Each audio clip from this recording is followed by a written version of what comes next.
مجھے صرف اتنا پتا کہ بلوچستان میں کسی نے کیس کیا ہوا ہے اور وہ ایسا فولش کیس ہے کہ اس کی کوئی حیثیت ہی نہیں ہے، اس کے اوپر میں نے کبھی توجہ ہی نہیں دی۔ وہ کیس کیا ہے؟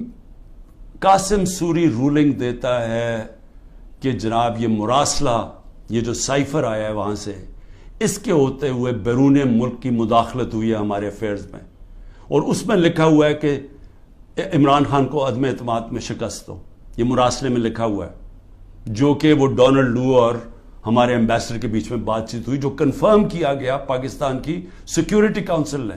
پھر جب شہباز شریف بنا پرائم منسٹر، پھر سیکیورٹی کاؤنسل میں ایمبیسڈر کو، اسد مجید کو بلایا گیا، اس نے بیٹھ کے کہا کہ ہاں یہ مجھے ڈونلڈ لو نے کہا تھا کہ عمران خان کو ہٹاؤ پرائم منسٹرشپ سے، اور یہ عدم اعتماد میں اس کو فیل کرو۔ اور ابھی عدم اعتماد درج نہیں کی گئی تھی اسمبلی کے اندر، تو قاسم سوری نے اس کو سامنے رکھتے ہوئے کہا کہ اس کے مراسلے کے ہوتے ہوئے میں یہ نہیں اس وقت آگے اسمبلی کو بڑھنے دیتا۔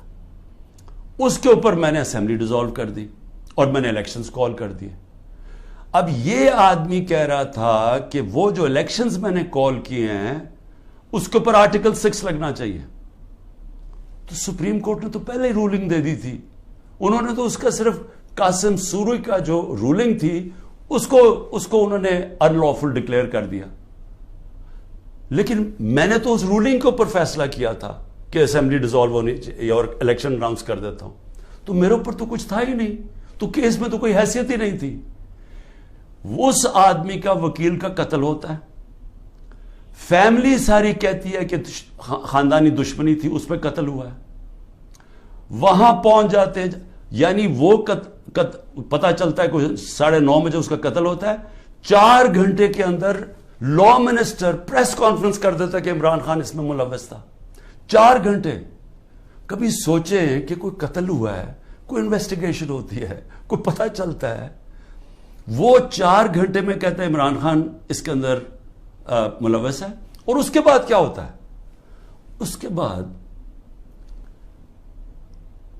آئی جی اٹھاتا ہے اس کے بیٹے کو، رات تک آئی جی اس کو اپنے پاس رکھتا ہے، اور اس سے پھر ایک اور سٹیٹمنٹ آ جاتی ہے کہ جی یہ عمران خان نے قتل کروایا میرے باپ کو۔ اب پہلے میں یہ سمجھنا چاہتا ہوں کہ عمران خان نے کتنے اپنے زندگی میں قتل کروائے ہیں؟ 150 سے اوپر تو میرے اوپر کیسز ہیں، تو کیا میں ادھر بھی کسی کو قتل کروانے کے چکر میں ہوں؟ اور وہ کیس جس نے آگے بڑھنا ہی نہیں تھا، جو میرے وکیلوں نے بھی کہا کہ جس نے کس طرح آرٹیکل 6 میرے اوپر لگا سکتے تھے، جبکہ سپریم کورٹ نے رولنگ دے دی تھی اس پہ، تو میرے اوپر تو وہ ہو ہی نہیں۔ اور پھر آرٹیکل 6 کا جو ہوتا ہے یہ گورنمنٹ کرتی ہے، یہ کبھی انڈیویجول نہیں کرتا۔ تو یہ وہ ایک ان میں سے کیسز تھے جنہوں میں ان میں مجھے پھنسایا ہوا تھا۔ اب یہ سوچے کہ اس کے اوپر میرے اوپر انہوں نے 302 کا مقدمہ کر دیا اور میرے اوپر قتل کا کیس کر دیا۔ واضح ہے، مجھے نظر آ رہا ہے کہ کیا کرنا ہے۔ اتنے زیادہ کیسز ہیں، میں اب اسلام آباد جانا ہے کل، کوئی 16 کیسز کے اوپر میں نے بیل لینی ہے، 16 کیسز کے اوپر۔ کبھی کسی اور پولیٹیکل لیڈر کے اوپر کبھی ایسا ہوا ہے؟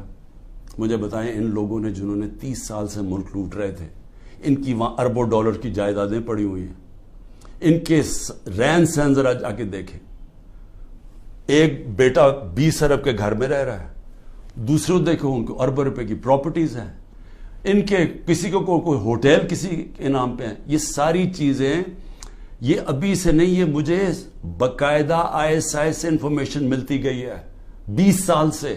جنرل امجد جب نیب کے ہیڈ تھے پہلے بنے، انہوں نے ہمیں تب کی دی تھی، انہوں نے جو 11 سال میں چوریاں کی تھی، اس کے بعد مسلسل ہمیں انفارمیشن ملتی رہی۔ جب اس کے بعد جب ہماری گورنمنٹ آئی تو اس کے بعد ہماری اپنی ایجنسیز انفارمیشن دیتی تھی، ISI بتاتی تھی کہ انہوں نے کیا کیا ان کی پراپرٹیز ہیں، اس سے پہلے بھی دیتی تھی، جب ان کی 10 سال دونوں نے حکومت کی تب ملتی رہی۔ ان کے اوپر تو کوئی اس طرح کی چیزیں نہیں ہوئی، وہ جیلوں میں بھی رہتے تھے تو وہ آرام سے رہتے تھے، وہاں تو کوئی اس طرح کا ذرا ان کے دیکھے تو صحیح ماضی میں کہ ان کے اوپر کیسز کیا تھے اور یہ رہتے کیسے تھے اور ان کے اوپر کیا ہوا۔ یہاں مجھے بتائیں کہ یہ کوئی کیس ہے؟ کوئی مانے گا پاکستان میں کہ عمران خان نے جا کے کوئٹہ میں قتل کروا دیا کسی کو کیونکہ اس کو ڈر لگا ہوا تھا کہ وہ کیس کامیاب ہو جائے گا؟ اور پھر کتنے یعنی ماضی بھی ہے. رانا ثناء اللہ کا تو یہ عابد شیرلی کا باپ کہتا ہے 18 قتل کیے ہیں اس نے. فیصل آباد میں جائیں وہ کوئی اس سے زیادہ قتل بتاتے ہیں. شہباز شریف کی تو رپورٹ ہے ہیومن رائٹس کی یا ایمنسٹی کی کہ اس نے 97 سے 99 تک 770 لوگوں کو پولیس مقابلے میں مروایا ہے. اس کے اوپر تو عابد باکسر نے ٹی وی پہ آ کے کہا کہ اس نے قتل کروائے ہیں. عمران خان کے اوپر بتائیں کس نے کہا کسی کو قتل کیا؟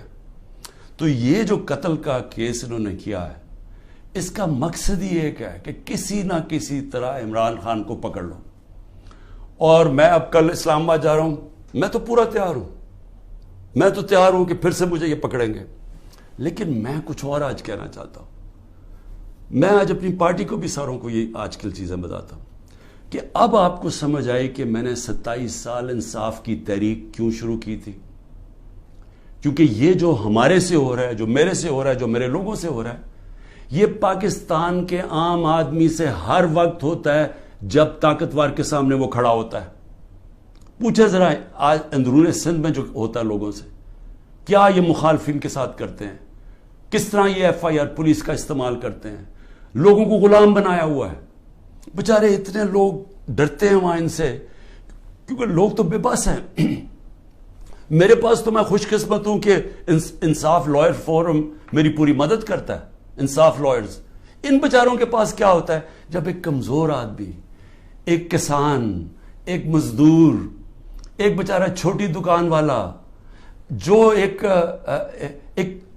لو گریڈ کے تنخواہ دار لوگ, یعنی میں بات کر رہا ہوں جو کمزور لوگ جن کے پاس پیسے بھی نہیں ہیں, وسائل بھی نہیں ہیں, وہ ان کو جب وہ طاقتور کے سامنے وہ کھڑے ہوتے ہیں تو سوچیں ان کا کیا حال ہوتا ہے. یہ 75 سال سے ان کا یہ حال ہے.